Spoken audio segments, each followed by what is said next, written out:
Riuh tepuk tangan mengiringi para penari Bali yang turun meninggalkan panggung pertunjukan di sebuah restoran bergaya tradisional Bali di kawasan Nusa Dua. Kate dan kedua orang tuanya memilih meja yang terdekat dari panggung.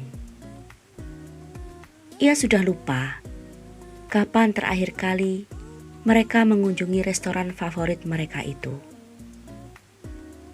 2 hari yang lalu, sang papa baru saja tiba dari Prancis.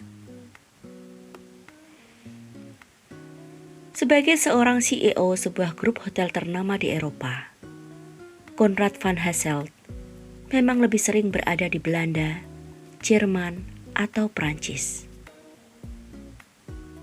Dalam 1 tahun, ia hanya 2 atau 3 kali saja pulang ke Indonesia. Itu pun tak lebih dari 2 minggu untuk setiap kepulangannya. Sang ibu lebih suka menyibukkan diri dengan lukisan-lukisan hasil karyanya dan beberapa galeri seni miliknya yang berada di Bali, Surabaya, dan Jakarta. Wanita itu memang enggan meninggalkan Pulau Dewata demi mengikuti pekerjaan suaminya. Selain Kate, mereka mempunyai 2 orang anak lainnya. Kakak lelaki Kate, seorang bankir yang hidup bahagia dengan pasangannya di Singapura. Sedangkan kakak perempuan Kate sedang mengembangkan usahanya sebagai pemilik beberapa restoran Indonesia di beberapa negara Asia. Hanya Kate lah si anak bungsu yang memilih tinggal di Indonesia untuk menemani ibu mereka. Kate memang anak kesayangan sang ibu. Tubiang Sumba mewajibkannya untuk mengunjunginya seminggu sekali karena mereka sama-sama tinggal di Bali. Apalagi semenjak Tubiang Sumba sering mengalami sakit dan kini memakai kursi roda. Aku mau ke toilet sebentar. Pamit Tubiang Sumba. Mau aku antar, Meh? Kate menawarkan diri. Tubiang Sumba tertawa. Bisa dikebukin orang kamu kalau masuk toilet wanita. Udah, kamu ngobrol saja sama papa. Meme bisa ke sana sendiri kok. Toh jalannya datar. Hati-hati, jangan ngebut. Kamu bukan Rosi. Gurau Konrad yang disambung tawarnya sang istri dan anak mereka. Kursi roda elektrik itu melaju pelan di lantai ubin restoran, lalu turun di lantai kayu menuju area toilet. Konrad masih memandangi Tubiang Sumba hingga wanita itu membelok ke toilet. Ia berdehem. Kate hafal sekali dengan bahasa tubuh papanya. Setiap kali pria itu berdehem dengan cara seperti itu, pasti ada satu hal penting yang ingin dibicarakannya. Gimana bisnismu? Tanya Konrad. Lumayan, Pak. Aku ada kontrak untuk pemotretan para kandidat Duta Pariwisata Indonesia. Kompetisinya bulan Februari tahun depan. Namun finalnya di Jakarta. Kontrakku termasuk di acara final nanti hingga semua selesai. Jawab Kate di sela kunyahan makannya. Konrad mendengarkannya sambil lalu mengangguk-angguk saja. Kate tahu, pertanyaan papanya hanyalah sebuah basa-basi saja. Bahkan, Kate pun sudah tahu apa yang akan dikatakan papanya kemudian, seperti yang sudah-sudah. Aku bahagia mendengar karirmu yang mulai meningkat tanpa campur tanganku sejak awal. Aku bangga. Tapi sejak dulu tawaranku padamu tak pernah berubah. Aku tetap menginginkan kamu untuk bekerja di salah satu hotel yang papa kelola. Kamu bisa tinggal di Perancis, Jerman, atau Belanda. Kate tersenyum. Dalam hati, ia merasa sangat lucu karena tebakannya tepat sekali. Mendadak ia teringat Renata. Gadis itu pasti akan heboh menjulukinya sebagai cenayang seandainya ia mendengar cerita ini. Kalau kamu suka, selain bekerja di hotel, kamu kan juga bisa membuka bisnis fotografi seperti yang kamu lakukan sekarang. Lanjut Konrad. Sebenarnya apa sih tujuan papa selalu mendesakku untuk bekerja di hotel-hotel yang papa kelola? Tanya Kate belak-belakan. Ia masih berkutat menikmati ayam betutunya.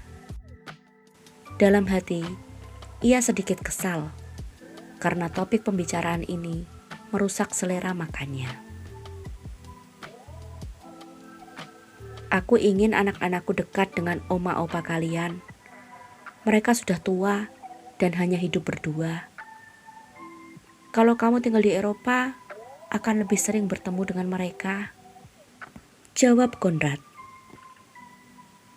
Mendengar akhiran kalimat yang menggantung, Kate menaikkan sebelah alisnya. Dan selain itu, apalagi Pak?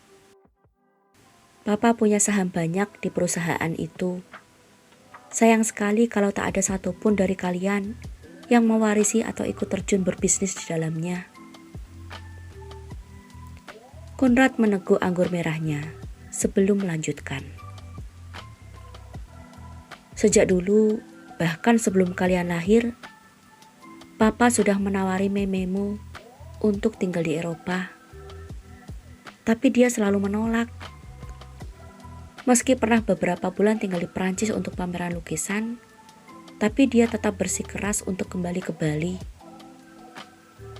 Kepulangan Papa kali ini untuk membujuknya kembali agar mau tinggal di Eropa lagi.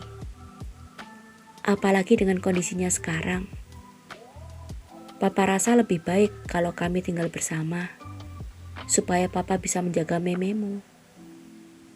Akan lebih baik kalau kamu ikut pindah, supaya kita bisa berkumpul kembali.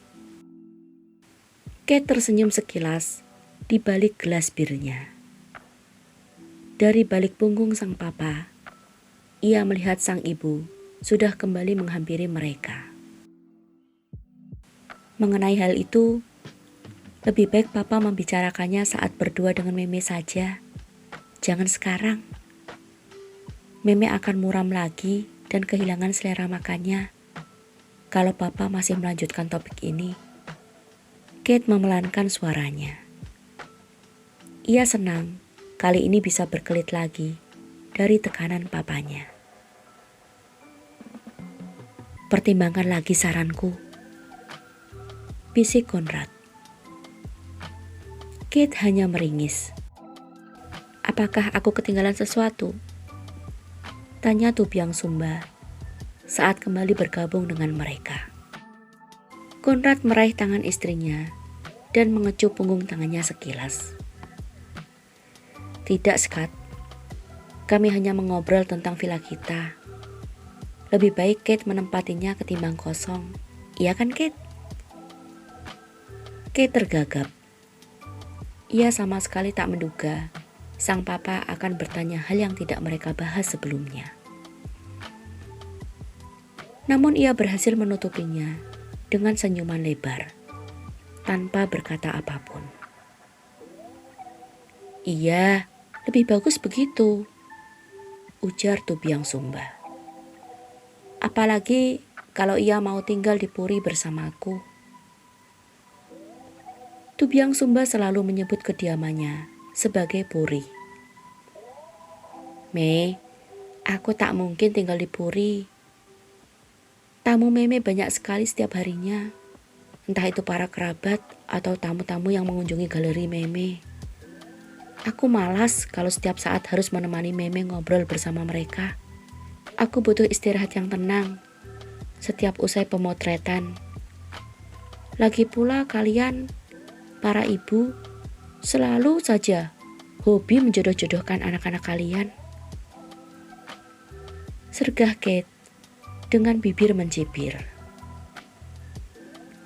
Konrad dan istrinya tergelak.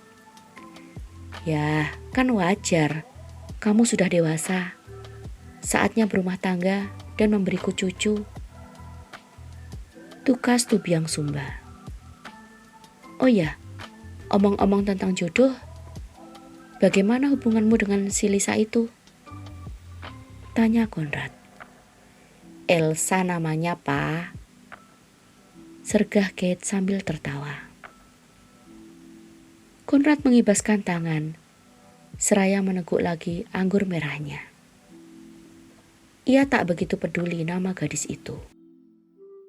Kami masih berhubungan, biasa saja. Dia sedang sibuk di Jakarta, jadi model sebuah brand pakaian wanita. Jawab Kate. Bukan model pakaian dalam kan? Selidik Tubiang Sumba dengan sorot mata tajam dan sebelah alis terangkat. Bukan, Me. Tenang saja. Kate tertawa.